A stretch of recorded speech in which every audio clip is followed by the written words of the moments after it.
Hello everyone, welcome to my channel Psycho Study. I am Nishu Rawal and in this channel you will get the informative and comprehensive videos of psychology honor courses of IGNOU and I hope that you will like the content. So before jumping to the video, don't forget to subscribe to my channel and hit the bell icon. Hello everyone, तो इस video में हम BPCC 102 की unit 2 neurons and nerve impulses को continue करेंगे। Last previous part में हमने introduction chapter का इंट्रोडक्शन न्यूरॉन के स्ट्रक्चर उसके फंक्शन कवर कर लिए थे और इस वीडियो में हम न्यूरल कंडक्शन और सिनेप्टिक ट्रांसमिशन कवर करेंगे। तो स्टार्ट करते हैं। A neuron that is at rest that is not firing a nerve impulse और a message it's actually electrically charged. हमारे बॉडी में हमारे ब्रेन में जितने भी न्यूरॉन्स होते हैं, अगर वो कोई भी इम्पल्स या फिर कोई भी स्टिमुलाई उनसे कनेक्ट नहीं करते, कोई भी स्टिमुलाई नहीं होते, तो वो रेस्ट पोजीशन पे होते हैं। जब वो कोई भी एक्ट नहीं कर रहे होते, कोई भी इम्पल्सेस ट्रांसफ़र एक दूसरे को ट्रांसफ़र नहीं कर रहे होते, तो वो रेस्ट पोजीशन पर होते हैं, लेकिन वो इलेक्ट्रिकली चार्ज होते हैं। There is a jelly like solution inside and outside the cell which consist of charge particle known as ions. हर नर्व में, हर न्यूरॉन में चार्ज्ड पार्टिकल्स होते हैं। एक जेली लाइक सॉल्यूशन होता है सेल के अंदर और सेल के बाहर। एक सेल के अंदर और सेल के बाहर जेली लाइक स्ट्रक्चर होता है जिसमें आयंस होते हैं, इलेक्ट्रिकल चार्जेस होते हैं, जिन्हें आयंस, जो पॉजिटिव चार्ज होते हैं उन्हें कैटायंस बोलते हैं और जो नेगेटिव चार्ज होते हैं उन्हें anions. Both are present inside and outside this cell. दोनों ही इनसाइड सेल के अंदर और सेल के बाहर बाहर प्रेजेंट होते हैं। There are mostly negatively charge ions inside this cell and positive charge ions outside this cell. Cell के अंदर ज़्यादातर नेगेटिव चार्ज होते हैं और सेल के बाहर positive, maximum positive. There is more positive charge next to the plasma membrane and relatively more negative charge inside the membrane. This difference in electrical charge across the membrane is known as the membrane potential. जैसे कि हमने last part में पढ़ा था कि हर cell में एक plasma membrane होती है और वो मेम्ब्रेन क्या करती है, जो भी इम्पोर्टेंट, जो भी इंफॉर्मेटिव होता है वो सेलेक्टिवली काम करते हैं कि जितनी भी इंफॉर्मेशन इंपॉर्टेंट है सेल के लिए उसी को सेल से बाहर वो सेमी परमेबल होती है, सेल को बाहर उन्हीं को जान देती है, या फिर सेल के अंदर उन्हीं इंफॉर्मेशन को आने देती है जो इंपॉर्टेंट होते हैं, उन्हीं मॉलिक्यूल्स को अंदर आने देती है। तो प्लाज्मा मेम्ब्रेन का ये काम होता है। और प्लाज्मा मेम्ब्रेन के बाहर, प्लाज्मा मेम्ब्रेन से बाहर next to the plasma membrane charges positive होते हैं और प्लाज्मा मेम्ब्रेन के अंदर inside the plasma membrane charges negative होते हैं। और इस डिफरेंस को क्या बोलते हैं? इस डिफरेंस को बोलते हैं मेम्ब्रेन पोटेंशियल। तो न्यूरल कंडक्शन में क्या होता है? बेसिकली 4 स्टेजेस होते हैं जिसके बारे में हम पढ़ेंगे। फर्स्ट रेस्टिंग स्टेज जिसमें -70 एम में होता है potential. Second is depolarisation. Third stage is repolarisation and fourth stage is hyperpolarisation. तो पहले हम इसके बारे में पढ़ेंगे। पहले देखते हैं कि एमवी क्या है। जब भी कोई न्यूरॉन है अगर इम्पल्स फायर नहीं कर रहा होता, उस स्टेज पे क्या होता है? वो रेस्टिंग स्टेज होती है। न्यूरॉन कोई भी इम्पल्स फायर नहीं कर रहा है, कोई भी पोटेंशियल नहीं होता है, सिर्फ -70 एम पोटेंशियल होता है। यानी कि न्यूरॉन कोई भी इंफॉर्मेशन एक न्यूरॉन से दूसरे न्यूरॉन तक नहीं जा सकती, इतना पोटेंशियल होता है बस। तो वो स्टेज क्या होती है? वो होती है रेस्टिंग स्टेज, किसी भी न्यूरॉन की रेस्टिंग स्टेज, जब वो कोई भी इम्पल्स नहीं कर रहा, कोई भी इम्पल्स फायर नहीं कर रहा होता। बट हमने जैसे कि पढ़ा कि न्यूरॉन जब कोई भी इम्पल्स फायर नहीं कर रहा होता, बट उसमें क्या होता है? कुछ चार्जेस होते हैं, कुछ इलेक्ट्रिकल चार्जेस होते हैं। एक जेली लाइक स्ट्रक्चर, एक सेल है, इसके अंदर कुछ जेली लाइक स्ट्रक्चर होता है, ठीक है। इसके आसपास क्या होती है? Plasma membrane. अब प्लाज्मा मेम्ब्रेन के आउटर साइड, प्लाज्मा मेम्ब्रेन के बाहर भी जेली लाइक स्ट्रक्चर होता है। और इस स्ट्रक्चर में क्या होता है? इस स्ट्रक्चर में भी चार्जेस होते हैं। सेल के बाहर क्या होता है? पॉजिटिव चार्जेस होते हैं, ज़्यादा पॉजिटिव, और सेल के अंदर नेगेटिव। ये हमने पढ़ रखा है। अब जो ये पॉजिटिव चार्ज आयंस होते हैं क्या बोलते हैं? केटियंस।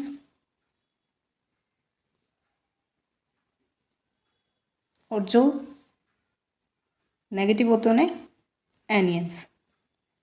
इतना हमने पढ़ लिया था। अब आगे जितने भी ये पॉजिटिव आयंस है, ये प्लाज्मा मेम्ब्रेन के क्या है? बाहर। प्लाज्मा मेम्ब्रेन के बाहर क्या है? पॉजिटिव चार्जेस हैं। प्लाज्मा मेम्ब्रेन के अंदर, सेल के अंदर क्या है? नेगेटिव चार्जेस है। इस डिफरेंस को, कि पॉजिटिव चार्जेस बाहर है, नेगेटिव चार्जेस अंदर, इस डिफरेंस को क्या बोलते हैं? Membrane potential. मेम्ब्रेन पोटेंशियल, ठीक है। अब ये एमवी क्या है? पोटेंशियल का मैग्नीट्यूड हम मापते हैं पोटेंशियल को हम किस में मापते हैं, एमवी में। पोटेंशियल को हम मापते हैं एमवी में, मिली वोल्ट्स या फिर वोल्ट्स।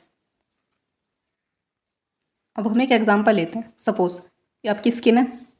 अब स्किन पे क्या हो गया, कुछ भी गर्म चीज़, ये गर्म चाय है, ये गर्म चाय आपकी स्किन पे लग गई, ठीक है, आपके हाथ पे लग गई।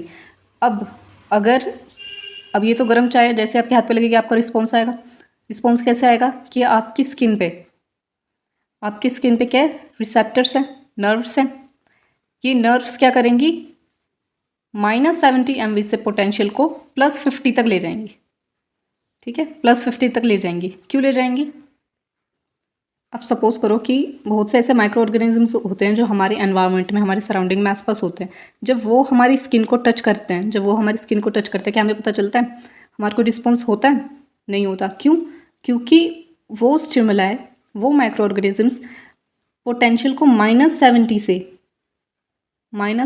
से +50 यहाँ तक लेकर ही नहीं जा पाते, वो बीच में ही रह जाते हैं। उसकी वजह से क्या होता है कि हमारे न्यूरॉन्स रिस्पॉन्स नहीं करते, क्योंकि हमारे न्यूरॉन्स को अगर हमें किसी भी स्टिमुलाई को रिस्पॉन्स देना है, कुछ रिस्पॉन्स करना है, तो उसके लिए हमें क्या चाहिए कि जो पोटेंशियल है वो -70 MV से +50 तक होना चाहिए। +50 जब भी पोटेंशियल जाएगा तब जा करके हमारी जो बॉडी है वो किसी स्टिमुलाई को रिस्पॉन्स करेगी। हमारे न्यूरॉन्स को किसी भी स्टिमुलाई को रिस्पॉन्स करने के लिए क्या चाहिए, एक सर्टेन पोटेंशियल चाहिए। अगर हमारा पोटेंशियल यहाँ पर है, ठीक है, अगर हमारा पोटेंशियल यहाँ पर है और हमें यहाँ तक पोटेंशियल चाहिए, अगर वो यहाँ तक पहुँचे ही ना, इस सर्टेन पोटेंशियल, ये जो हमने एक सर्टेन पोटेंशियल हमने बना रखा है कि जब यहाँ तक ये पोटेंशियल, ये स्टिमुलाई रीच करेगा, ये इम्पल्स रीच करेगी, तब जा करके हम कोई रिस्पॉन्स देंगे। अगर ये वहाँ तक पहुँचे ही ना, बीच में ही रह जाए, अगर सपोज़ कि ये +10 तक गया, तो क्या हमारी बॉडी रिस्पॉन्स करेगी, नहीं करेगी। जब तक ये +50 तक कोई भी स्टिमुलाई इतना ज़्यादा उसका इम्पैक्ट इतना नहीं होता कि वो हमारे न्यूरॉन्स को ट्रिगर कर सके, तब हमारी बॉडी कोई रिस्पॉन्स नहीं करेगी। अगर इम्पैक्ट इतना ज़्यादा है कि वो हमारे न्यूरॉन्स को इम्पैक्ट करे, +50 तक पोटेंशियल को ले जाए, उस एक्शन पोटेंशियल तक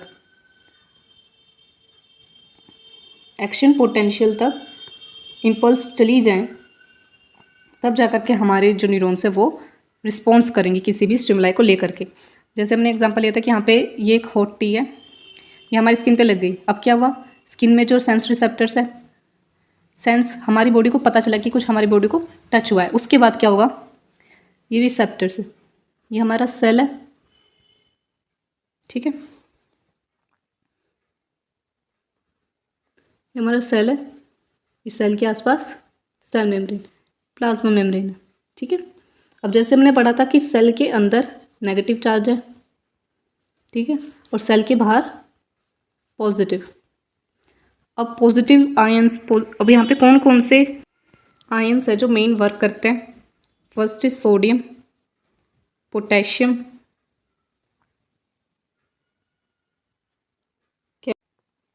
कैल्शियम और क्लोरीन, ये 4 आयंस है। सेल के अंदर हमें क्या मिलता है, सेल के अंदर में मिलता है पोटेशियम। अब सेल तो पूरा तो नेगेटिव है, बट पोटेशियम क्या है, पॉजिटिव, तो ये इससे थोड़ा बहुत पॉजिटिव भी चार्ज रखता है। सेल पॉजिटिव है, पोटेशियम पॉजिटिव है, और पूरा सेल अंदर से क्या है, नेगेटिव, और बाहर से क्या है, पॉजिटिव, और बाहर है Na, अंदर क्या है, पोटेशियम। अब जो ये सेल है ये अंदर से नेगेटिव क्यों होता है, क्योंकि ये हाईली प्रोटीन होते हैं, इसमें हाई प्रोटीन जो कि नेगेटिव होते हैं, तो सेल अंदर से नेगेटिव है, इसमें एक पोटेशियम है और एक सोडियम, वो बाहर है सेल के। अब क्या होता है, जैसे ही कोई रिस्पॉन्स आएगा, कोई रिसेप्टर्स आएंगे, तो क्या होगा कि यहाँ पे कुछ चैनल्स होते हैं, ठीक है, चैनल्स होते हैं जिनके थ्रू आयन चैनल्स हैं, जिनके थ्रू आयंस प्लाज्मा मेम्ब्रेन से होकर के बाहर जा सकते हैं और बाहर से अंदर आ सकते हैं। और जैसे कि हमने पढ़ा था कि प्लाज्मा मेम्ब्रेन क्या है, सेलेक्टिव परमीएबल है कि कुछ ही जो आयंस है उनको अंदर आने दे सकती है, कुछ को ही बाहर जाने दे सकती है। जितना इंपॉर्टेंट है बस उतना, ठीक है। अभी पहले क्या, अगर हमारा जो न्यूरॉन है वो क्या है, रेस्टिंग स्टेज पर है, नर्व रेस्टिंग स्टेज पर है, तो क्या है, -70 MV रेस्टिंग स्टेज पर। जैसे ही स्टिमुलाई हुआ, कोई गर्म चीज़ या कुछ भी स्टिमुलाई हमारे स्किन पर लगा है, कुछ भी हमें स्टिमुलाई मिला है, तो क्या हुआ, हम रेस्टिंग स्टेज से इंक्रीज़ करेंगे। -70 से पोटेंशियल कहाँ तक जाएगा, एक्शन पोटेंशियल तक, यानी +50 हो जाएगा। जब ये स्टेज आती है कि -50 से जो पोटेंशियल है वो +50 तक जा रहा है, एक न्यूरॉन से, ये न्यूरॉन है, -70 से +50 ये न्यूरॉन है, एक न्यूरॉन से इंफॉर्मेशन दूसरे न्यूरॉन तक जा रही है।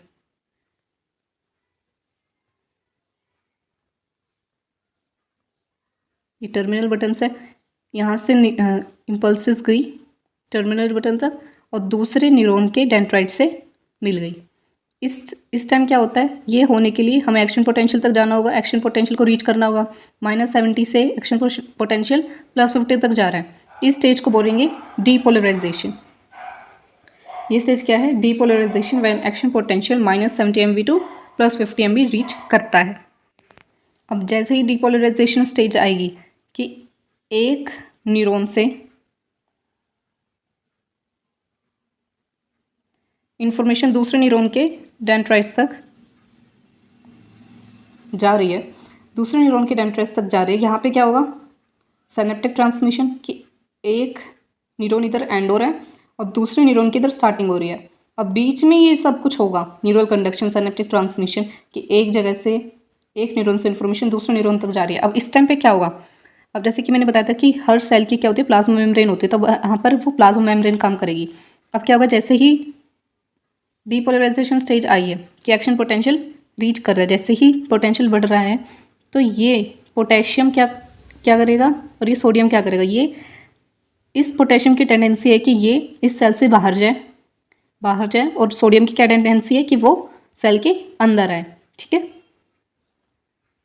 अब इस स्टेज पे क्या होगा, ये चैनल्स खुल जाएंगे। अभी चैनल्स खुल गए, सोडियम अंदर आएंगे, जैसे ही सोडियम अंदर आएगा, अब सोडियम आ गया, सोडियम भी पोटेशियम है, अब बढ़ता जा रहा है। अब क्या हुआ, अब इस स्टेज में क्या हुआ कि जो सेल अंदर से अभी नेगेटिव था वो पॉजिटिव होता जा रहा है, ज़्यादा पॉजिटिव हो रहा है, जब भी तो डिपोलराइजेशन हो रही है, क्योंकि पहले क्या थी स्टेज, रेस्टिंग स्टेज थी कि नेगेटिव था सेल, -70 MV, और फिर क्या हो रहा है, धीरे धीरे स्टेज बढ़ती जा रही है, जो पोटेंशियल है वो बढ़ता जा रहा है, +50 होता जा रहा है, यानी कि सोडियम अंदर आते जा रहे हैं। जब सोडियम अंदर आते जाएंगे तो सेल क्या हो जाएगा, पॉजिटिव हो जाएगा, डीपोलराइजेशन स्टेज। जैसे ही इम्पल्स बढ़ गई, सेल अंदर से पॉजिटिव होता गया, अब क्या होगा कि तभी दूसरा चैनल भी खुलेगा। अब इस चैनल से क्या होगा, पोटेशियम बाहर जाएगा। अब पोटेशियम बाहर जा रहा है, पहले क्या था, पहली स्टेज में क्या था कि सेल नेगेटिव था, सिर्फ एक पोटेशियम था उसके पास, ठीक है, सिर्फ पोटेशियम था उसके पास। बट जैसे ही ये चैनल खुला, जैसे ही स्टिमुलाई हुआ, उसका पोटेंशियल बढ़ता जा रहा था, तब क्या हुआ, सोडियम अंदर आया, उसने सेल को ज़्यादा पॉजिटिव कर दिया। अब यहाँ पे क्या हुआ, पोटेशियम के साथ साथ क्या आ गया, सोडियम, सेल अंदर से ज़्यादा पॉजिटिव हो गया। ये स्टेज क्या थी, डीपोलराइजेशन, जब सेल ज़्यादा पॉजिटिव होता जा रहा है। अब नेक्स्ट स्टेज में क्या होगा कि पोटेशियम बाहर जाता जा रहा है, दूसरा चैनल खोला और पोटेशियम भी बाहर जाता जा रहा है। अब क्या हुआ कि पोटेशियम का यहाँ पे रिडक्शन हो गया, पोटेशियम का रिडक्शन हो गया, तो अब क्या होगा, जो सेल एक्स्ट्रा पॉजिटिव हो रहा था, ज़्यादा पॉजिटिव हो रहा था, पॉजिटिविटी बढ़ रही थी, अब वो क्या होगा, लेस पॉजिटिव हो गया, पॉजिटिविटी डिक्रीज हो रही है, पॉजिटिविटी अब डिक्रीज हो रही है, वो लेस पॉजिटिव हो गया। अब ये स्टेज क्या है, ये स्टेज है रीपोलराइजेशन, ये स्टेज है रीपोलराइजेशन व्हेन लेसर पॉजिटिव। पहले सोडियम भी अंदर आ रहा था और पोटेशियम भी था, तो क्या था, सेल ज़्यादा पॉजिटिव था, हाई पॉजिटिविटी थी। बट अब नेक्स्ट स्टेज पे क्या हुआ कि पोटेशियम भी बाहर जाता जा रहा है, पोटेशियम कह रहे अब जब सोडियम अंदर आ रहा है तो मैं भी बाहर जाऊँगा, तो अब पोटेशियम क्या हो रहा है, पोटेशियम भी बाहर जा रहा है, और सेल के अंदर क्या हुआ, सिर्फ Na। और ये स्टेज क्या है, जब सेल लेस पॉजिटिव होता जा रहा है, वो है, ये है रीपोलराइजेशन, बट अभी भी सेल पॉजिटिव है। इस स्टेज के बाद क्या होगा कि प्लाज्मा मेम्ब्रेन की क्या टेंडेंसी है, प्लाज्मा मेम्ब्रेन क्या काम करता है कि उतने ही मॉलिक्यूल्स को, उतने ही आयंस को, उतने चार्जेस को अंदर आने देता है जितने की ज़रूरत होती है। तो प्लाज्मा मेम्ब्रेन क्या करेगा, इस दरवाजे को, इस चैनल को बंद कर देगा। अब जैसे ये चैनल बंद हो गया तो क्या हुआ, सोडियम अंदर नहीं आ सकता। अब जब सोडियम अंदर नहीं आ सकता तो क्या होगा, पोटेशियम तो कंटिन्यूसली बाहर जा रहा है अभी भी, जो पोटेशियम अभी भी बाहर जा रहा है और सोडियम ने अंदर आना बंद कर दिया, ये जो हाई प्रोटीन्स हैं ये सेल को नेगेटिव बना रहे हैं। सेल नेगेटिव है, पॉजिटिव और अंदर आ नहीं रहा है, पोटेशियम लगातार बाहर जाता जा रहा है, तो इससे क्या हुआ, सेल और ज़्यादा नेगेटिव हो गया, हाईली नेगेटिव हो गया। पहले तो सिर्फ -70 था, अब इससे भी कम जाता जा रहा है। अब इससे कम क्या हुआ, इससे कम ये हो गया -80 MV। जब सोडियम ने अंदर आना बंद कर दिया, पोटेशियम अभी भी बेचारा बाहर जा रहा है, तो सेल क्या हो गया, हाईली नेगेटिव हो गया। और ये स्टेज क्या है जब सेल हाईली नेगेटिव है, ये है हाइपर पोलराइजेशन। ये स्टेज क्या हो गई, हाइपर पोलराइजेशन। जब सेल ज़्यादा नेगेटिव हो गया, हाईली नेगेटिव हो गया, -80 MV तक चला गया, ये है हाइपर पोलराइजेशन स्टेज। क्योंकि पोटेशियम लगातार बाहर जाता जा रहा था और सोडियम ने अंदर आना बंद कर दिया। बट अब क्या करेगा, जो प्लाज्मा मेम्ब्रेन है वो इस डोर को भी बंद कर रही है। अब पोटेशियम बाहर है, ठीक है, और सोडियम अंदर रह गया था, बट सोडियम और ज़्यादा बाहर से अंदर नहीं आ सकता। अब इनिशियल स्टेज में हमने क्या देखा था, शुरुआत में हमने क्या देखा था कि ये सेल था, सेल के अंदर पोटेशियम था और बाहर था सोडियम। ये स्टार्टिंग थी रेस्टिंग स्टेज पे। बट अब क्या हुआ है, हाइपर पोलराइजेशन स्टेज पे क्या हुआ था कि लास्ट स्टेज में अब अंदर क्या है, सोडियम, और बाहर क्या है, पोटेशियम। ये बिल्कुल अपोजिट हो गया। बट क्योंकि हमारी बॉडी में ATP है, एंडोनोसाइन ट्राइफॉस्फेट, और सोडियम, पोटेशियम पंप और डिफ्यूजन प्रोसेस, ये सब प्रोसेस क्या करती हैं, वापस से सेल को दोबारा से उसके पहली स्टेज पे, इनिशियल स्टेज पे लेकर आ जाती है। अंदर पोटेशियम, सेल के अंदर क्या होता है, पोटेशियम, और सेल के बाहर सोडियम। हमारे सोडियम पोटेशियम पंप और इलेक्ट्रोस्टैटिक प्रेशर और डिफ्यूजन प्रिंसिपल क्या करता है, वापस से सेल को रेस्टिंग स्टेज पर लेकर आ जाता है। जब एक स्टिमुलाई, जैसे एक स्टिमुलाई हुआ एक न्यूरॉन से दूसरे न्यूरॉन तक, इन्फॉर्मेशन चली गई। अब क्या करना, अब इन्फॉर्मेशन को बंद भी तो करना है, वापस से न्यूरॉन को रेस्टिंग स्टेज पे लेकर के आना है। तो ये रेस्टिंग स्टेज पे लेकर आने का काम कौन करता है, ये सोडियम पोटेशियम पंप, हमारी ATP एनर्जी और डिफ्यूजन प्रिंसिपल, इलेक्ट्रोस्टैटिक प्रिंसिपल, ये काम करते हैं वापस से हमारे सेल को दोबारा से रेस्टिंग स्टेज पर लेकर आने का। दोबारा से हम कहाँ जाते हैं, इस स्टेज पर। और जैसे ही कोई दूसरा स्टिमुलाई आता है, वापस से पूरी प्रोसेस कि पहले रेस्टिंग स्टेज से क्या होगा, डिपोलराइजेशन तक, फिर डिपोलराइजेशन से रिपोलराइजेशन, और रिपोलराइजेशन से हाइपरपोलराइजेशन, और दोबारा से रेस्टिंग स्टेज। तो ये होता है पूरा न्यूरल कंडक्शन। आई होप कि आपको समझ में आया। एक बार अगर दोबारा से समझ लेते हैं कि क्या था। जब कोई सेल रेस्टिंग स्टेज पर होता है, यानी कि उसकी पोटेंशियल कितनी होती है, -70। उस टाइम पे वो कोई भी रिस्पॉन्स नहीं कर रहा है, कोई भी कम्युनिकेशन नहीं हो रहा है दो न्यूरॉन के बीच में, वो कौन सी स्टेज है, वो है रेस्टिंग स्टेज। इसके बाद क्या होता है, जैसे ही कोई स्टिमुलाई हमारी स्किन पे लगा, हमारी स्किन पे सेंसरी रिसेप्टर्स वो क्या करेंगे, न्यूरॉन्स को एक्टिवेट कर देंगे, न्यूरॉन्स को ट्रिगर करेंगे। और ट्रिगर करते ही क्या होगा, ट्रिगर करते ही हमारी 70 MV से हमारी जो एक्शन पोटेंशियल है वो कहाँ तक चली जाएगी, हमारा पोटेंशियल चल जाएगा +50 MV तक। और वो स्टेज है डिपोलराइजेशन। जब हमारा एक्शन पोटेंशियल 70 था, हमारा जो पोटेंशियल था वो 70 था, उसको एक पर्टिकुलर स्टेज तक, जो स्टेज इंपॉर्टेंट है कि कोई भी न्यूरॉन फंक्शन करे, कोई भी न्यूरॉन जो है स्टिमुलाई दूसरे न्यूरॉन तक पहुंच जाए, वो स्टेज तक पहुंच जाता है, जिसे बोलते हैं हम action potential, AP, action potential. इस स्टेज तक पहुंच गया, और ये स्टेज जब है इसे बोलते हैं हम depolarisation.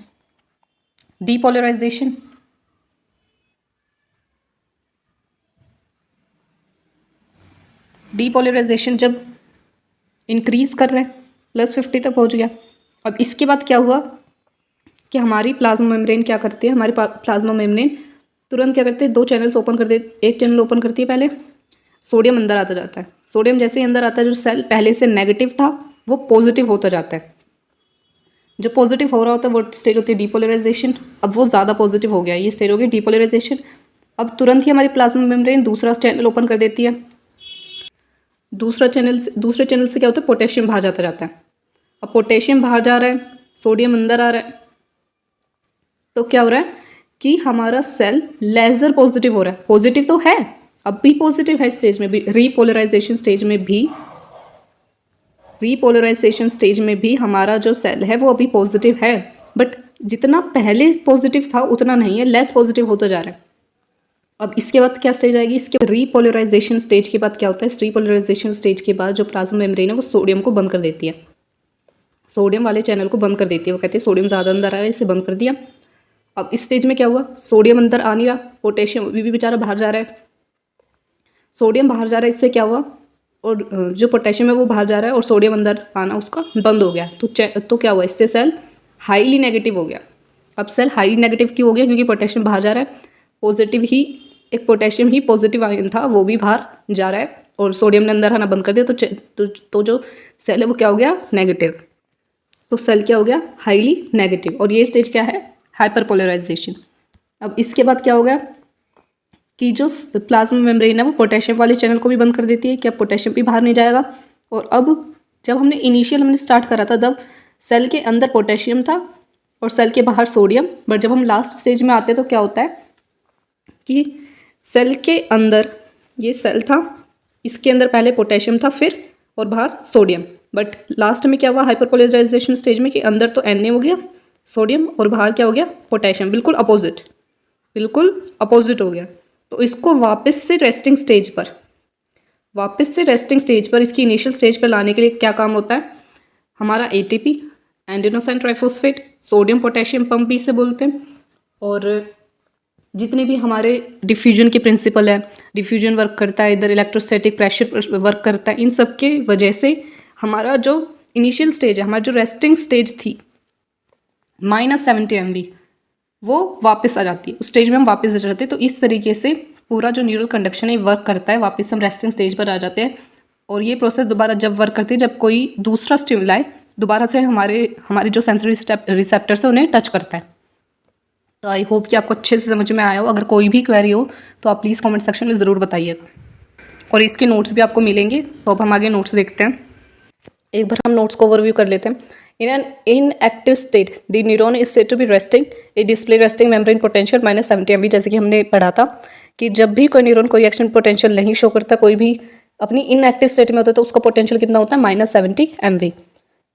The magnitude of the potential difference is measured in volts V and और मिली वोल्ट्स।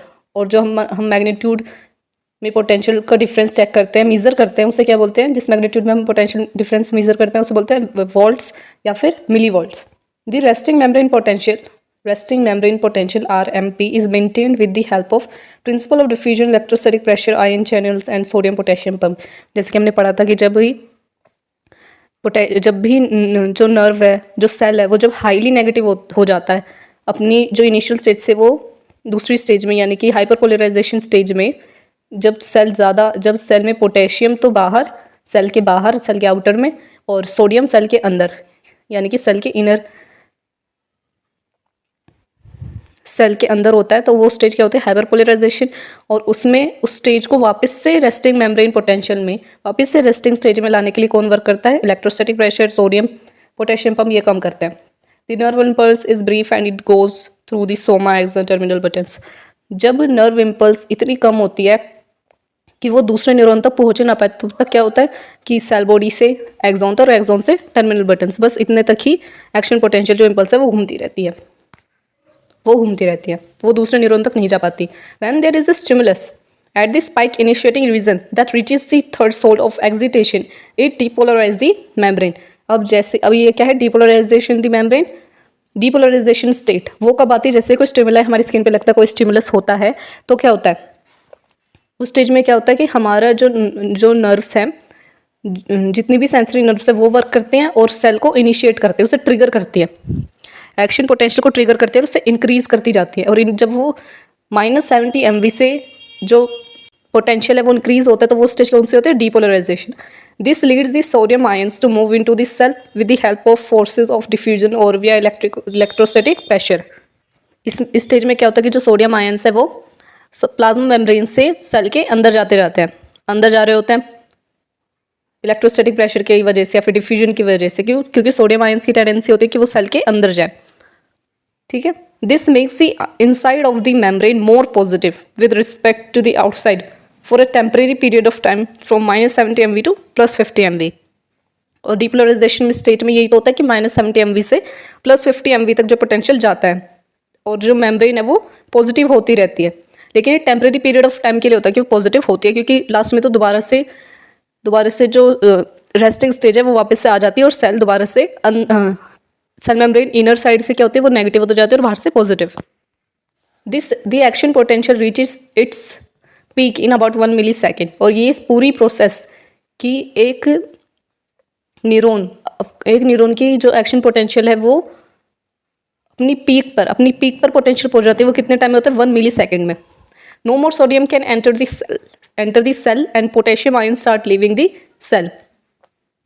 अब रीपोलराइजेशन में क्या होता है? लेस सेल जो है लेस पॉजिटिव होता जाता है। क्यों? क्योंकि सोडियम आयन का चैनल बंद हो जाता है और सोडियम आयन्स अब अंदर आ नहीं सकते, पोटेशियम आयन कंटिन्यूसली बाहर जा रहे होते हैं। इस वजह से सेल क्या होता है? लेस पॉजिटिव हो जाता है और ये स्टेज थी repolarisation. This cause the membrane potential to restore itself to the resting stage. When potassium ions begin leaving the cell, it causes a state of repolarization of membrane. जब potassium ions भी cell से pass out होना start कर देते, cell से बाहर जाना start कर देते, तो उस स्टेज पे क्या होता है कि जो सेल है वो लेस पॉजिटिव होता जाता है, क्योंकि सोडियम तो अंदर जा रहे हैं बट पॉजिटिव जो पोटेशियम है वो भी बाहर जा रहे हैं, तो लेस पॉजिटिव होता जाता है और ये स्टेज है रीपोलराइजेशन। बुक में इसके बारे में लिख नहीं रखा बट ये स्टेज होती है। Once enough positively charged potassium ions are released out of this cell, the membrane reaches its resting state. जब पोटेशियम आयंस जो है इनफ पोटेशियम आयंस सेल से बाहर चले जाते हैं, तब क्या होता है कि जो प्लाज्मा मेम्ब्रेन है वो चैनल अपना बंद कर देती है। अब सोडियम का भी चैनल बंद हो गया और पोटेशियम का भी चैनल बंद हो गया। तो इस स्टेज पे क्या होता है कि पोटेशियम जो है वो तो सेल से बाहर चले जाते हैं और जो सोडियम है वो सेल के अंदर। और इस स्टेज के बाद क्या होता है कि जो सेल है वो अपने आप को दोबारा से रेस्टिंग स्टेज पे लेकर आने की ट्राई करता है, दोबारा से रेस्टिंग स्टेट पर आता है। Sometimes too many potassium ions leave the cell, thus making the membrane slightly hyperpolarized. But then the potassium channels close, making the membrane potential reach its normal resting state again. और हमने ये भी पढ़ा था कि अगर ज़्यादा पोटेशियम चार्जेस जो है सेल से पास आउट हो जाते हैं तो उसकी वजह से क्या होता है, जो सेल है वो हाईली नेगेटिव हो जाता है, -80 MV तक चला जाता है, जिसकी वजह से जो सेल है वो हाईली नेगेटिव हो जाता है और उस स्टेज को बोलते हैं हाइपरपोलराइजेशन। बट दोबारा से जो हमारा सेल है वो अपने आप को दोबारा से रेस्टिंग स्टेज पर लेकर आ जाता है। तो न्यूरल कंडक्शन भी हमने समझ लिया और न्यूरल कंडक्शन के हमने नोट्स भी सारे कवर कर लिया। आई होप कि आपको समझ में आया हो। अगर कोई भी क्वेरी हो, कोई भी क्वेश्चन हो इसके रिगार्डिंग तो प्लीज़ कमेंट सेक्शन में ज़रूर बताएं। अब नेक्स्ट क्या है? नेक्स्ट है आयन चैनल्स। जैसे कि हमने देखा था जिनके थ्रू सोडियम और पोटेशियम आयंस जो है मूव कर रहे हैं वो है ion channels. Ion channels are present in the membrane of all excitable cells. जितने भी सेल्स उन सब में आयन चैनल्स होते हैं, जितने भी एक्सिटेबल सेल्स हैं। It can be defined as pore forming membrane proteins that allow ions to pass through the channel pore. Pore क्या है? पोर मीन्स प्लाज्मा मेम्ब्रेन में कुछ गेटवेज होते हैं, कुछ गेट्स ऐसे होते हैं जिनके थ्रू जितने भी आयंस हैं वो मूव कर सकते हैं। They are responsible for establishing a resting membrane potential, shaping action potential and other electrical signals by gating the flow of ions across the cell membrane, controlling the flow of ions across secretory and epithelial cells and regulating cell volume. Plasma membrane में क्या काम होता है कि plasma membrane semi permeable होते हैं, जितनी भी आयंस का फ्लो इंपॉर्टेंट होता है बस उतने को ही होने देती है। अब आयंस जो ये आयन चैनल से क्या करते हैं, ये रेस्टिंग मेम्ब्रेन पोटेंशियल में हेल्प करते हैं, एक्शन पोटेंशियल को शेप देने में हेल्प करते हैं, जितने भी इलेक्ट्रिकल सिग्नल्स हैं उनमें हेल्प करते हैं कि इलेक्ट्रिकल जो आयन चैनल्स है वो ओपन हो जाते हैं, जो गेटवेज हैं वो ओपन हो जाते हैं और जो सोडियम है वो सेल के अंदर आ सकता है, जो पोटेशियम है वो सेल के बाहर जा सकता है, जिसकी वजह से जो पूरी ये न्यूरल कंडक्शन है वो हो पाती है। तो ये काम होता है आयन चैनल्स का। सेकेंड है सोडियम पोटेशियम पंप। क्या होता है ये भी मैंने पहले पढ़ा रखा है। Also known as sodium potassium pump and Na positive and K positive pump. It is an enzyme found in the plasma membrane of all animal cells. जितने भी एनिमल सेल्स हैं उन सब में ये एंजाइम पाया जाता है। It is responsible for maintaining the internal concentration of potassium ions higher than that in the surrounding medium. Surrounding medium क्या? blood, body fluid, water, and maintaining internal concentration of sodium ions lower than that of the surrounding medium. Sodium potassium pump क्या करता है कि potassium की जो potassium का concentration उसके surrounding में जितना भी कि जो सेल होता है उसमें क्या होता है, जेली लाइक स्ट्रक्चर होता है, कुछ जेली होती है सेल के अंदर भी और सेल के बाहर भी जेली लाइक स्ट्रक्चर होता है। और वो जेली लाइक स्ट्रक्चर का कंसंट्रेशन पोटेशियम से कम होता है, पोटेशियम का कंसंट्रेशन, पोटेशियम आयंस का कंसंट्रेशन हाई होता है जितने भी सराउंडिंग में मीडियम होता है उन सब के कंपैरिजन में। और जो सोडियम होता है उसकी जो सोडियम आयंस का जो कंसंट्रेशन है वो लो होता है उसके सराउंडिंग के मीडियम से। तो ये पूरी प्रोसेस को, इस पूरे कंसंट्रेशन को मेंटेन करने का काम कौन करता है, सोडियम पोटेशियम पंप। अभी नेक्स्ट टॉपिक है साइनेप्टिक ट्रांसमिशन। साइनेप्टिक ट्रांसमिशन क्या है? The information passes from one neuron to another neuron through the synapse. एक न्यूरॉन से इंफॉर्मेशन जब दूसरे न्यूरॉन के थ्रू दूसरे न्यूरॉन तक जाती है, वो कैसे जाती है, वो साइनेप्स के थ्रू जाती है। एक न्यूरॉन और दूसरे न्यूरॉन के बीच में कुछ गैप होता है जिसे साइनेप क्लेफ्ट बोलते हैं। इसके बारे में अभी हम आगे पढ़ेंगे पूरे इलस्ट्रेशन के साथ। So the action potential reaches the end of the axon, it reaches the terminal button, the point where the terminal button from one neuron contacts with the dendrite of other neuron is known as a synapse। जब एक neuron से action potential, पहले cell body फिर axon फिर terminal button तक जाता है action potential एक न्यूरॉन का, फिर उन टर्मिनल बटन से, एक न्यूरॉन के टर्मिनल बटन से जब दूसरे न्यूरॉन के डेंड्राइट्स तक जब एक्शन पोटेंशियल जाता है, तो इस पूरी जो प्रोसेस है इसे क्या बोलते हैं, synapse. Synapse occur at 3 places on the next neuron, mainly on the dendrites, soma or axon, known as axon dendrite, axosomatic and axonic synapse। जब एक न्यूरॉन से दूसरे न्यूरॉन तक जब इन्फॉर्मेशन जा रही होती है, एक्शन पोटेंशियल जा रहा होता है, तो दूसरे न्यूरॉन पे 3 प्लेसेस पर साइनेप्स होता है। या तो मेनली काम होता है डेंड्राइट्स पे, या फिर सोमा पे, या फिर एक्सन पे। और इसे क्या बोलते हैं, एक्सन डेंड्राइट, एक्सोसोमेटिक या फिर axonic synapses. There are 2 kinds of synapse, 2 तरीके के साइनेप्स होते हैं, electronic synapses and chemical synapses. 2 तरीके से जो इन्फॉर्मेशन है वो ट्रांसफर करती है, तो इलेक्ट्रिकल या फिर केमिकल। तो इलेक्ट्रिकल साइनेप्स में क्या होता है, are rare, electrical synapse rarely होते हैं। In this case, the information from the transmitting neuron is sent to the next neuron through certain channels that come close to one another. इस electrical synapse में क्या होता है कि जो neurons होते हैं उन्हें एक दूसरे के काफ़ी क्लोज होना होता है, ताकि एक इन्फॉर्मेशन दूसरे न्यूरॉन तक जा सके। इसके लिए न्यूरॉन्स को काफ़ी क्लोज होना होता है। By coming next to one another the ion pass to the neurons easily and more efficiently, एक दूसरे के बिल्कुल एक से बिल्कुल नेक्स्ट होने पर, मतलब बिल्कुल क्लोज होने पर एक दूसरे के, जब जाकर के जो इलेक्ट्रिकल साइनेप्स है वो ओकर होता है, जब जाके जो इन्फॉर्मेशन है वो दूसरे न्यूरॉन तक इलेक्ट्रिकली पास हो सकती है। उसके लिए न्यूरॉन्स को एक दूसरे के काफ़ी क्लोज होना होगा। बट केमिकल साइनेप्स में क्या होता है, they involve the transfer of neurotransmitters from one neuron to the another. जैसे कि हमने पहले वीडियोज़ में भी पढ़ा है कि केमिकल साइनेप्स ज़्यादातर हमने इसके बारे में पढ़ा है कि क्या होता है, न्यूरॉन से इन्फॉर्मेशन दूसरे न्यूरॉन तक जा रही होती है, तो पहले क्या होता है, वो जो इलेक्ट्रिकल इम्पल्सेस होते हैं वो केमिकल में चेंज होते हैं, और वो केमिकल पहले एक्सोन के जो जिस न्यूरॉन से इन्फॉर्मेशन ट्रांसफ़र हो रही है उसके टर्मिनल बटन से जो इलेक्ट्रिकल इम्पल्सेस है वो केमिकल्स में चेंज होंगे, और उन केमिकल्स जो सेक्रेट होते हैं उन्हें क्या बोलते हैं, न्यूरो ट्रांसमीटर। और वो न्यूरो ट्रांसमीटर फिर जाकर के दूसरे न्यूरॉन के डेंड्राइट से अटैच होंगे, उनसे कम्युनिकेट करेंगे, और फिर जाके जो पूरी प्रोसेस है वो कंटिन्यू होगी। Then the membrane of the cell that sends the information, cell की वो मेम्ब्रेन, वो सेल जिसकी मेम्ब्रेन से इंफॉर्मेशन सेंड हो रही है, जिसे बोलते हैं pre synaptic membrane. Pre synaptic membrane यानी कि वो सेल की मेम्ब्रेन जो इन्फॉर्मेशन सेंड कर रही है उसे बोलते हैं प्री साइनेप्टिक सेल या फिर pre synaptic membrane. Comes in the contact with the membrane of the cell that receiving the information, जिसे बोलते हैं पोस्ट साइनेप्टिक मेम्ब्रेन। जब pre synaptic membrane, post synaptic membrane, अब पोस्ट साइनेप्टिक मेम्ब्रेन क्या, वो cell membrane जो information receive कर रही है, और प्री साइनेप्टिक जो इन्फॉर्मेशन सेंड कर रही है। जब pre synaptic membrane post synaptic membrane के कॉन्टैक्ट में आती है, there is a slight gap known as synaptic cleft. उसके बीच में एक गैप होता है जिसे सिनेप्टिक क्लेफ्ट बोलते हैं। Neurotransmitter are released by the vesicles in the terminal button of the pre synaptic neuron and they go into the cleft. Pre synaptic neuron के जो टर्मिनल बटन है उसमें कुछ वेसिकल्स होते हैं जिनके थ्रू जो न्यूरोट्रांसमीटर है वो सिनेप्टिक क्लेफ्ट में चले जाते हैं। There they reach the receptors of the postsynaptic neuron. This is a chemical synapse that is more commonly occurring. जब न्यूरोट्रांसमीटर जो प्री साइनेप्टिक न्यूरॉन है उसके टर्मिनल बटन्स में जो वेसिकल्स उनसे सेक्रेट होते हैं। प्री साइनेप्टिक न्यूरॉन में कुछ के टर्मिनल बटन्स में कुछ वेसिकल्स होते हैं जिनके थ्रू जो न्यूरो ट्रांसमीटर है वो साइनेप्टिक लेफ्ट में जाते हैं और साइनेप्टिक लेफ्ट से वो पोस्ट साइनेप्टिक न्यूरॉन यानी कि जो रिसीव करेगा उसे बोलते हैं पोस्ट साइनेप्टिक न्यूरॉन, और उसके जो रिसेप्टर्स हैं उनसे अटैच होते हैं, उनसे कम्युनिकेट करते हैं, वहाँ तक पहुँचते हैं और ये पूरी प्रोसेस होती है। और ये ज़्यादातर केमिकल साइनेप्स जिसके बारे में हम ज़्यादातर पढ़ते हैं और ज़्यादातर यही होता भी है हमारी बॉडी में। अब क्या है स्ट्रक्चर ऑफ साइनेप्स।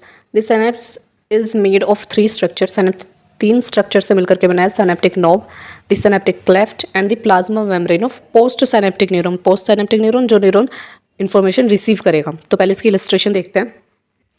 अब इसमें दिख रहा होगा कि ये है पूरा pre synaptic neuron. Pre synaptic neuron की ये क्या है एक्सॉन टर्मिनल, और ये क्या है साइनेप्टिक वेसिकल्स, और इन साइनेप्टिक वेसिकल्स में क्या है ये न्यूरो ट्रांसमीटर्स। अब ये प्री साइनेप्टिक न्यूरॉन की ये प्लाज्मा मेम्ब्रेन है और ये पोस्ट साइनेप्टिक न्यूरॉन की प्लाज्मा मेम्ब्रेन है, और इसमें ये आयन चैनल्स है, रिसेप्टर आयन चैनल्स हैं। अब जैसे ही न्यूरो ट्रांसमीटर इन वेसिकल्स से ये पूरी जो है ये नोब है टर्मिनल नोब, जैसे ही ये न्यूरो ट्रांसमीटर सेक्रेट होंगे साइनेप्टिक वेसिकल से सेक्रेट होंगे, जो ये पोस्ट साइनेप्टिक न्यूरॉन की प्लाज्मा मेम्ब्रेन क्या करेगी अपने जो रिसेप्टर्स आयन चैनल से उन्हें ओपन कर लेगी और इन न्यूरो ट्रांसमीटर्स को रिसीव करेगी। और ये बीच में क्या है ये जो गैप दिख रहा है ये पूरा गैप है साइनेप्टिक क्लेफ्ट। इस गैप को बोलते हैं साइनेप्टिक क्लेफ्ट, जिसके थ्रू जो इलेक्ट्रिकल चार्जेस है, जो इलेक्ट्रिकल इंपल्सेस है वो केमिकल्स में यानी न्यूरोट्रांसमीटर में इधर चेंज हो रहा है और इधर से ही दूसरे पोस्ट साइनेप्टिक न्यूरॉन के रिसेप्टर्स में आयन चैनल्स के थ्रू कांटेक्ट में आ रहे हैं और कंज्यूम किए जा रहे हैं। अब हमने इसमें तीनों स्ट्रक्चर पढ़ लिया। साइनेप्टिक नोब, ये टर्मिनल बटन्स में जैसे हमने पहले पढ़ा था कि टर्मिनल एंड एक नोब पे एंड होती है, तो ये टर्मिनल नोब और साइनेप्टिक नोब, और ये दूसरे न्यूरॉन ये साइनेप्टिक क्लेफ्ट और ये पोस्ट साइनेप्टिक न्यूरॉन की plasma membrane. Post synaptic neuron की क्या है ये प्लाज्मा मेम्ब्रेन, ये दूसरे न्यूरॉन का जो पोस्ट साइनेप्टिक न्यूरॉन है उसकी डेंड्राइट है, और ये प्री साइनेप्टिक न्यूरॉन की टर्मिनल एंड बटन। अब हम इसके नोट्स एक बार देख लेते हैं। This synapse is made of 3 structure, synaptic knob, synaptic cleft and the plasma membrane of post synaptic neuron. ये हमने पढ़ लिया। This synaptic knob is a tiny bulge that is there when the terminal button ends. जैसे कि हमने देखा था structure में भी, इलस्ट्रेशन में भी, कि ये जो न्यूरॉन है ये कहाँ पे टर्मिनल बटन किधर एंड कर रहे हैं, किधर एंड हो रहे हैं, एक टाइनी बल्ज पे। एक बल्ज है टाइनी बल्ज, ये टाइनी बल्ज, और इस बल्ज में क्या है बहुत सारे वेसिकल्स, और इन वेसिकल्स में क्या है न्यूरोट्रांसमीटर्स जो कि ट्रांसमिट होता है। Neurotransmitters, there are number of vesicles और sacs in the bulge which contains numerous neurotransmitter, जिसमें बहुत सारे न्यूरोट्रांसमीटर्स होता है। The synaptic cleft is the gap between the neurons. Information can not pass directly from one neuron to another neuron. अब जैसे हमने पढ़ा था कि एक न्यूरॉन से दूसरे न्यूरॉन तक डायरेक्ट ही इंफॉर्मेशन ट्रांसफ़र नहीं हो सकती, उसके लिए उन्होंने जो इन्फॉर्मेशन जो इलेक्ट्रिकल इम्पल्सेस है उन्हें केमिकल में चेंज होगा, और साइनेप्टिक जो क्लेफ्ट है उसके अंदर न्यूरोट्रांसमीटर्स जाएंगे, फिर वो न्यूरोट्रांसमीटर दूसरे जो पोस्ट साइनेप्टिक न्यूरॉन की प्लाज्मा मेम्ब्रेन है उससे कांटेक्ट करेंगे और फिर जाकर के जो पूरी इन्फॉर्मेशन वो ट्रांसफ़र होगी। The information is transmitted by converting the electrical signals of the first neuron to chemical signal that process across the gap before it is converted back into an electrical signal in the second neuron. ये अभी हमने पढ़ा, अभी मैंने बताया कि एक neuron के जो इलेक्ट्रिकल सिग्नल्स है वो पहले केमिकल्स में चेंज होते हैं, न्यूरोट्रांसमीटर में चेंज होते हैं, फिर गैप में जो साइनेप्टिक क्लेफ्ट है उसमें दोबारा से पोस्ट साइनेप्टिक न्यूरॉन की प्लाज्मा मेम्ब्रेन से टच होने से पहले वो दोबारा से इलेक्ट्रिकल सिग्नल्स बन जाते हैं उससे टच होते हुए, और दोबारा से जो इलेक्ट्रिकल सिग्नल्स है वो पोस्ट साइनेप्टिक न्यूरॉन में दोबारा से अपनी पूरी प्रोसेस एक्शन पोटेंशियल कंटिन्यू करते हैं। Pre synaptic terminal consist of synaptic vesicles, fluid filled sac. जो प्री साइनेप्टिक टर्मिनल है, जो प्री साइनेप्टिक न्यूरॉन के टर्मिनल बटन्स है उसमें क्या है बहुत सारे साइनेप्टिक वेसिकल्स जो कि फ्लूइड होते हैं, जो फिल्ड होते हैं सैक से। The chemical molecules known as neurotransmitter, जो केमिकल मॉलिकल्स होते हैं उन्हें न्यूरोट्रांसमीटर्स कहा जाता है, release from the synaptic vesicles into the cleft and move about with the help of the extracellular fluid that is present in the cleft। जो cleft होता है, जो synaptic cleft हमने देखा था, जो गैप है उसमें क्या होता है, बहुत सारे इलेक्ट्रोसेलुलर फ्लूइड होते हैं जो कि न्यूरोट्रांसमीटर को मूव करने में जो है हेल्प करते हैं। The plasma membrane of the post synaptic neuron is the membrane of the neuron where the information is going. Plasma post synaptic neuron की प्लाज्मा मेम्ब्रेन क्या है? वो प्लाज्मा मेम्ब्रेन जिसमें कि उस न्यूरॉन की प्लाज्मा मेम्ब्रेन जिसमें इंफॉर्मेशन रिसीव की जा रही है। Certain receptors are present on this membrane where the neurotransmitter molecules come and attach themselves.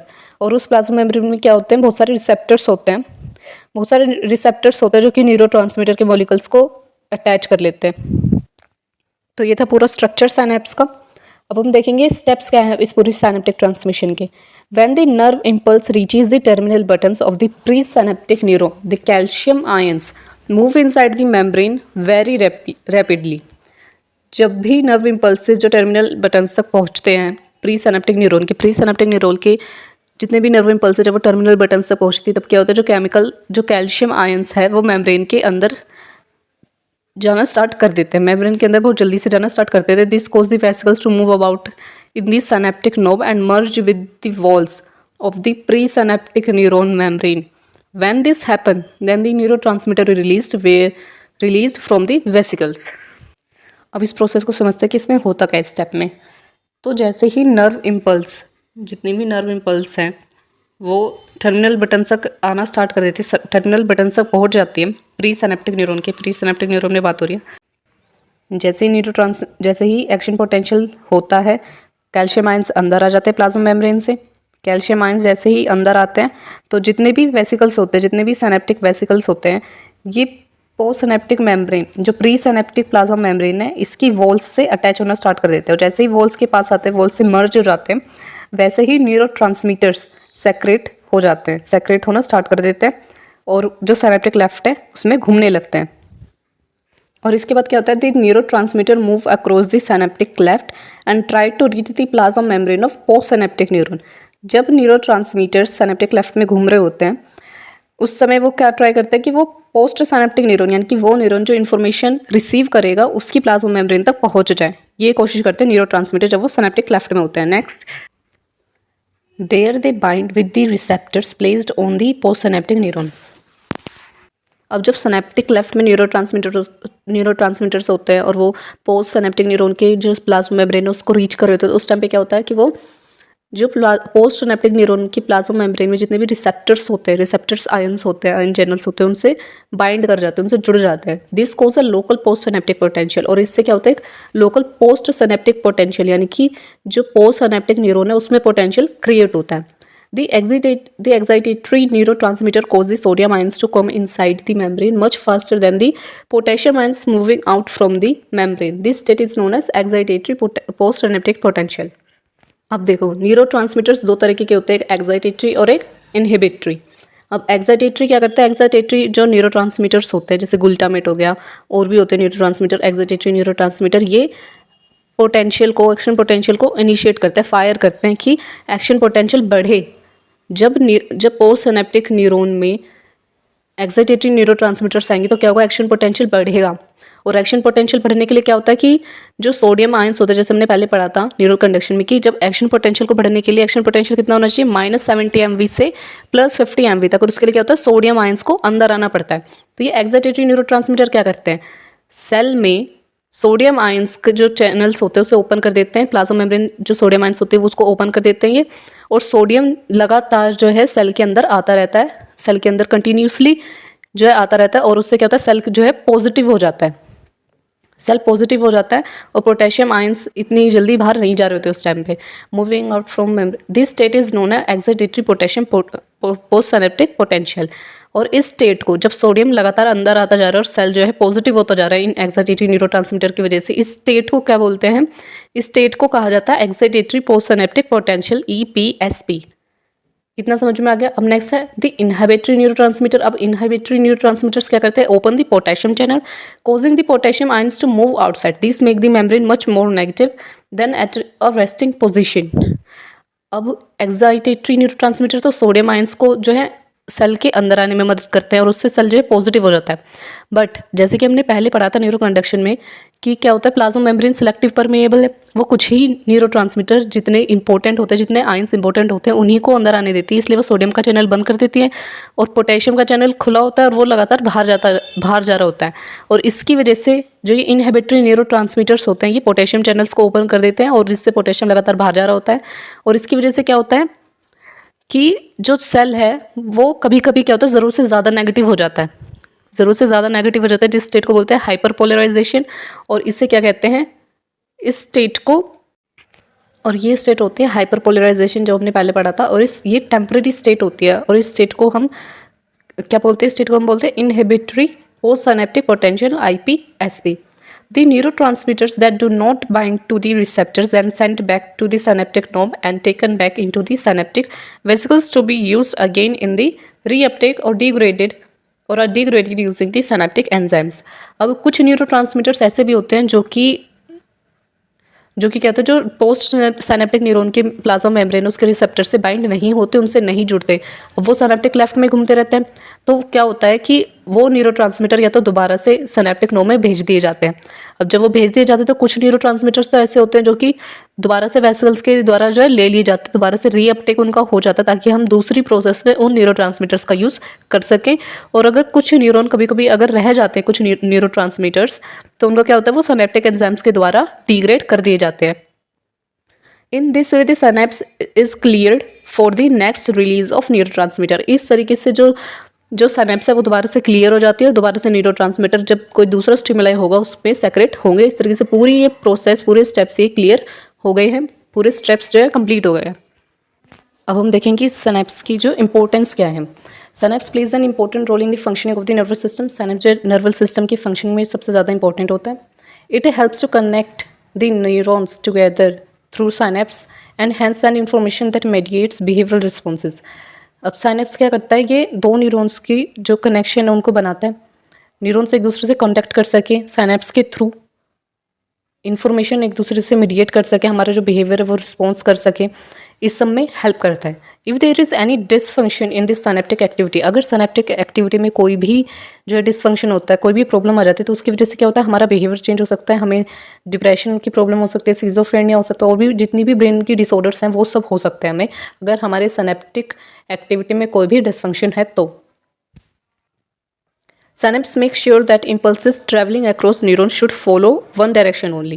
Synapse ये मेक श्योर करता है कि जो इन्फॉर्मेशन की ट्रांसफ़र होने की जो प्रोसेस है वो एक ही डायरेक्शन में है। अगर हमें कोई भी स्टिमुलाई मिल रहा है, वो हमारे ब्रेन तक वो इन्फॉर्मेशन हमें जा रही है कि हाँ कोई चीज़, कोई गर्म चीज़ हमें टच हुई, तो वो एक ही डायरेक्शन में होगा और जो रिस्पॉन्स होगा वो एक डायरेक्शन पे होगा।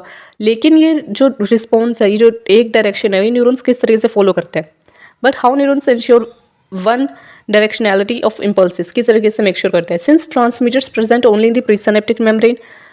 अब देखो, अब जो न्यूरो ट्रांसमीटर है वो किधर प्रेजेंट होता है, हमारे टर्मिनल बटन्स में। हमारे जो एक न्यूरॉन की जो टर्मिनल बटन है, जो टर्मिनल बटन है उसमें क्या है, साइनेप्टिक वेसिकल्स, उन साइनेप्टिक वेसिकल्स में न्यूरो ट्रांसमीटर होते हैं। तो हर न्यूरॉन के टर्मिनल बटन्स में, सिर्फ टर्मिनल बटन्स में ही न्यूरो ट्रांसमीटर होंगे। इस वजह से जो डायरेक्शन है वो एक ही डायरेक्शन में हो सकती है। Due to this impulses travel in one direction only. इस रीज़न की वजह से जो डायरेक्शन है वो हमेशा, जो इम्पल्सिस है वो हमेशा एक डायरेक्शन में जो ट्रैवल करता है। नेक्स्ट सिनेप्स क्या हेल्प करता है, synapse helps in integrating the impulses travelling down from different neurons. अब डिफरेंट न्यूरॉन से जितनी भी इम्पल्सिस आती हैं उन सबको इंटीग्रेट करता है, इकट्ठा करता है और एक डायरेक्शन में वो जितनी भी इम्पल्सिस होती है वो ट्रैवल करते हैं और जब जाकर के हमारे ब्रेन को कोई एक सिचुएशन जो है वो समझ में आती है। It helps in filtering out unwanted and unnecessary stimuli. अब क्या करता है, सिनेप्स के फिल्टर करने का काम करता है कि जैसे जो भी इंफॉर्मेशन, जो भी स्टिमुलाई जो इंपॉर्टेंट नहीं है उसके थ्रू हम रिस्पॉन्स नहीं करते, उसके लिए हम रिस्पॉन्स नहीं करते, बट जो स्टिमुलाई इंपॉर्टेंट है उसको हम रिस्पॉन्स करते हैं। किस तरीके से होता है कि जैसे कि मैंने पहले बताया था कि हमारी बॉडी को, हमारे न्यूरॉन्स को रिस्पॉन्स करने के लिए +50 या फिर +40 MV तक जो है एक्शन पोटेंशियल चाहिए होता है। अगर कोई भी स्टिमुलाई ऐसा जो यहाँ तक रीच ही नहीं कर पा रहा है तो हम उसके लिए रिस्पॉन्स नहीं करेंगे। Then it will not be able to generate enough neurotransmitter and thus no communication will occur between neurons। अगर +50 फिर +40 MV तक एक्शन पोटेंशियल नहीं गया है तो हम उसके लिए रिस्पॉन्स नहीं करेंगे और कोई भी कम्युनिकेशन न्यूरॉन्स के बीच में नहीं होगी। As a result of this our body will not react to such stimuli and this help in filtering out unnecessary stimuli. और इसके रिजल्ट में क्या होता है कि हमारे जो न्यूरॉन्स हैं, हमारी बॉडी उस स्टिमुलाई को रिस्पॉन्स ही नहीं करेगी जो यहाँ तक रीच ही नहीं कर पा रहा है +50 MV तक, और हम अननेसेसरी स्टिमुलाई को फिल्टर कर पाएंगे। तो ये पूरी इंपॉर्टेंस होती है, सब इंपॉर्टेंस होती है साइनेप्स की। और हमने neural conduction, synaptic transmission, synapse की इंपॉर्टेंस, साइनेप्स के स्टेप्स सब कवर कर लिए हैं। और आज की वीडियो में इतना ही। आई होप कि आपको वीडियो अच्छी लगी हो, समझ में आई हो। और कोई भी क्वेरी तो प्लीज़ कमेंट्स में ज़रूर लिख करके बताएं, अपना फीडबैक ज़रूर दें। और चैनल को सब्सक्राइब करना बिल्कुल ना भूलें, वीडियो को लाइक कर दें और ज़्यादा से ज़्यादा अपने फ्रेंड्स के साथ शेयर करें।